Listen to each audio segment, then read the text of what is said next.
lot of me from the hood, so people look at Bleak and don't understand the business he's doing. They always look at Jay like, oh yeah. But that's why. That's why you got like Yayo talking about Jay don't take care. I don't need Jay to go on tour. Yo, smoke hard coke, Yo, chill. You look like you need to be taken care of. You look like you need to go to the dentist. You need to look like you need to brush your teeth. You look like you need hygiene. No disrespect to Jim Jones. Fifth had me in Battery Park. I could walk out that barefoot. Get the socks. See, that's when a nigga love you, nigga. Get the socks, nigga. Sneakers Dior, nigga. But I'm walking out there barefoot. That's when you know a nigga love you, boy. Because he making sure you don't get your shit split. Jim Jones just went off on Tony Yayo during Memphis Bleak's podcast, and the internet's losing its mind. This wasn't some random outburst either. The tension's been simmering for months, maybe even years. You're probably wondering, why are grown men in hip-hop still trading shots like this? What's really fueling all this hate? Well, buckle up, because this one runs deep. It's got pride, loyalty, and a whole lot of ego all tangled together. Let's rewind to start and break down how this fire even started burning. Memphis Bleak, Jay-Z's right-hand man since the Blueprint era, doesn't mess with Tony Yayo. And honestly, the reason makes perfect sense. Yayo's been firing subliminals at HOV for years, calling him out for being a hater, and claiming Jay doesn't support his people. That kind of talk? It doesn't sit right with Bleak, who's basically family to Jay. But Yayo didn't stop there. He went for Bleak personally. During his viral sit-down with Shannon Sharpe, Yayo said, Jay-Z's a hater, man. He don't take care of nobody. Like I just said, we just came back off tour. Yeah. With Fifth, and we still touring. Still. And I do my own tours too for people. Yo. You see, I do my own tours. I did tours in Canada. I did a tour across the whole Germany and the Swiss Alps. And that's why I don't care about the hate. Cause I'm like, I got the possibility to do my own tour. Like something with Memphis Bleak. Memphis Bleak said to Nori, Yayo said Jay-Z didn't have us on tour like he did, or I eat my own halal. I eat my own halal too. If you want to say that, to Memphis Bleak, I just came off my last tour. All I'm saying is when you see Jay-Z in a setting, he never really, when he's doing a Beyonce show or whatever, you don't see Memphis Bleak on the stage or him being brought out. Look at Memphis Bleak. He's not shining, he's not winning. And then, as if that wasn't enough, Yayo twisted the knife even deeper, bragging that 50 Cent treats him better than Jay treats Bleak. Like, who compares loyalty checks on national TV? That's crazy. But here's where things really start to get wild, because that one interview didn't just spark another rap beef. It lit a fuse under one of hip-hop's oldest rivalries. Even if I'm doing the hype man shit with 50, he's bringing me out. I'm making money. I'm going to... That's that man girl too. That's it. That's Hov's wife tour. Yeah, that's Hov wife tour. So I believe if Hov was out on his own, he would bring Bleak out. There is no need for him to bring Bleak in a situation where it looked like if this was last tour you're talking about with the Cowboy Carter. Right. Yeah. So to me, because I look at Bleak as a loyal guy, I'm a loyal guy to Jay. But I look at like Fifth, my guy Hervé. One day we had TRL, and it's the young gun that's there. Yeah. And I'm talking to him about it. And Hervé says loud, you don't gotta worry about nothing. You got 50. Jay-Z doesn't do nothing for these guys like 50 does. And Hervé, I think he worked with them too. But he said that to me, and that always stuck in my head. Rest in peace to him. I'm telling Yayo said, Hov don't look out for me like 50 look out for him. Oh, word? He said that? I just want to clear that up. Hov don't have to. All right. You know what I mean? All right. Okay. I'm chewing a lot on my own. All if right. Hov look out, I'm telling you, I'll be up there. Right. So when y'all see me out here, that's the Blizzle budget. But back to you, I'm sorry for cutting you off, but I just want to let niggas know Hov don't have to. Right. So, Now, it's not just about who's more successful. It's turned into a full-blown war over who's the real boss in this game.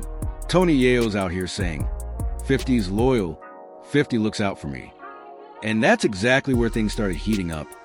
Because that conversation about who really takes care of their people hit a nerve with Jim Jones. Jim jumped in hot, basically saying, real men don't brag about who feeds them. They feed themselves. It was a straight-up reality check. He reminded everyone that even when he's just hyping 50 up on stage, he's still making money, moving how real hustlers do. And then he flipped the script completely, pointing out that you don't measure loyalty by who brings you along, but by who stands tall when they don't have to. That Jim's tone said all, he wasn't just talking for clout. He was defending a code. He said, if HOV was on his own tour, he'd bring Bleak out. That's loyalty. But Beyonce's tour? That's her world. It wasn't shade, it was perspective. Jim sees loyalty as something earned, not owed. And that's where he drew the line. Because when Tony started comparing Jay-Z and 50 like it's a scoreboard, Jim made it clear. Real bosses don't measure loyalty in handouts. They build their own tables. That message hit hard, especially coming from someone who's lived through every corner of that struggle. That's what made this moment explode online. It wasn't just rappers arguing. It was a real conversation about pride, independence, and respect in hip-hop. What started as casual back and forth turned into a full-blown culture war. You had Jay-Z's name, 50 Cent's legacy, Bleak's loyalty, and Yayo's attitude, all colliding in one wild moment. Jim's outburst turned a podcast debate into viral history, sparking arguments across social media about who's the realest boss in the game. Yayo's stance was simple. He painted Jay-Z as this cold, selfish billionaire who never helps anyone, who only looks out for himself. But let's be real, that's a heavy accusation. You're throwing shade at one of the architects of modern hip-hop, a man who's quietly changed more lives behind the scenes than most rappers could ever dream of. It wasn't even about bragging anymore. It was disrespect, bold and casual, like exposing billionaires was just another Tuesday. Tony didn't care who he offended, and that made the clip go nuclear. But Memphis Bleak wasn't letting that slide. He hit Drink Champs to set the record straight. According to him, there's no deep blood feud between him and Yayo. Not yet, anyway. They've crossed paths plenty of times, even shared space at the same events. But when Yayo started dragging Jay's name and questioning Bleak's loyalty, that's when things changed. Because you can clown anyone else, but not the man who gave you your foundation. In hip-hop, that's crossing a sacred line. The wild thing is, Tony Yayo's been on this wave for years. Calling out rappers who don't feed their guys has practically become his brand. He keeps a scorecard on who's loyal and who's not. And that habit, that obsession with who takes care of who, is exactly what sparked his new issue with Jim Jones.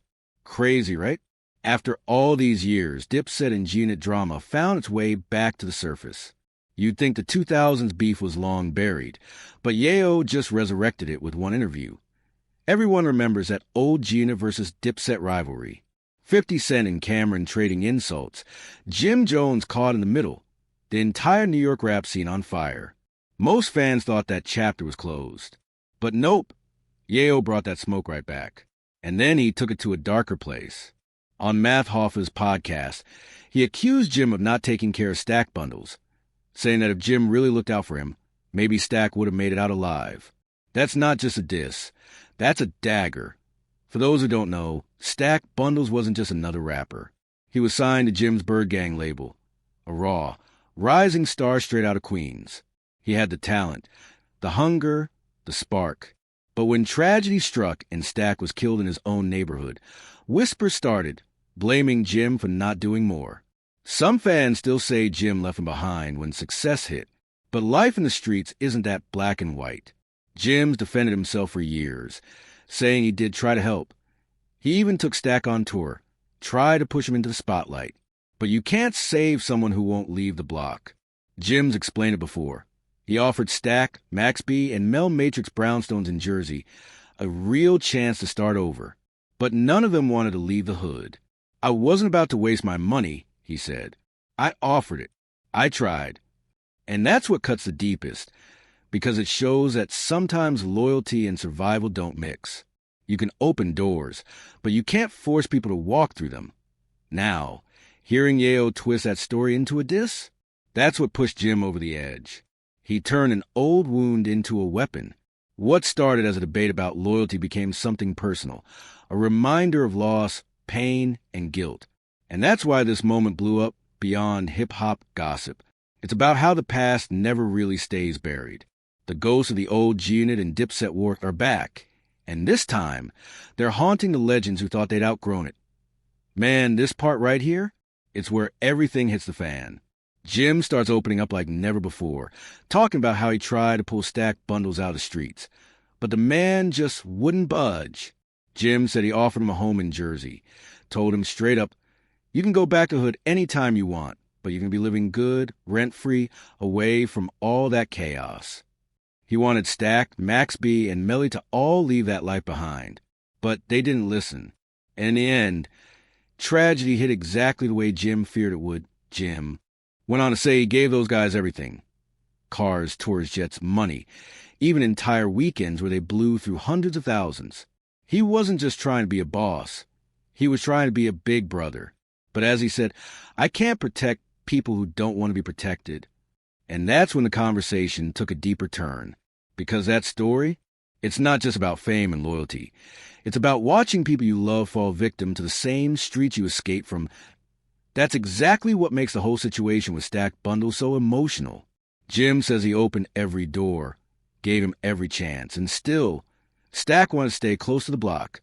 And sadly, that's where everything went wrong. But the internet twisted that pain into accusations. Fans started saying Jim didn't just fail to protect Stack.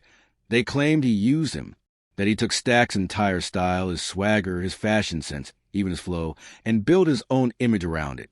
And here's the crazy part. Some people still believe it. They say Stack was ahead of his time, the real trendsetter before all the designer rap culture we see today. They call him the blueprint for artists like A$AP Rocky, and in a way, they're right. The man had pure charisma. But way past, those whispers turned into full-blown rumors that Jim Jones capitalized on his shine. Jim's been denying it ever since, saying he gave Stack nothing but love, money, and opportunities. But public perception? It's a beast that doesn't let go. During that emotional interview, Jim snapped. Not just at Tony Yayo, but at the world. You could hear the pain in his voice. This wasn't clout chasing. This was years of guilt, frustration, and street loyalty boiling over. Stack's name clearly still cuts deep for Jim, and when Yayo brought him up again, it wasn't just rap talk anymore. It was disrespect on a personal level. The kind that makes a man see our ED to S.O. when Jim sat down with Memphis Bleak, and the topic resurfaced. He didn't hold anything back. Bleak tried to stay calm, but Jim, he was all fire. You talking about who takes care of who? Look at you, you need help. You need a dentist, you need hygiene, you need life support. Jim snapped. It wasn't slick talk. It was raw emotion. He even threw cash bars like, I got a G for every bump on your face. You could feel the rage through the screen. It wasn't just anger. It was a man defending his reputation and the people he lost. Memphis Bleak tried to de-escalate, showing love and respect to keep things from spiraling. But Jim was already gone. Emotionally, mentally, he was in the moment, fighting for his legacy. This wasn't just a back and forth between rappers. It was loyalty versus betrayal, street code versus perception, love versus loss. And that's exactly why the internet went nuclear as, oh, now the big question.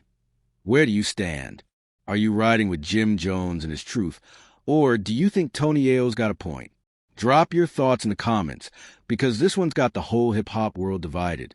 And if you're into stories like this, loyalty, betrayal, and legend defending their name, make sure to like, share, and hit that subscribe button. Trust me, you don't want to miss what's coming next.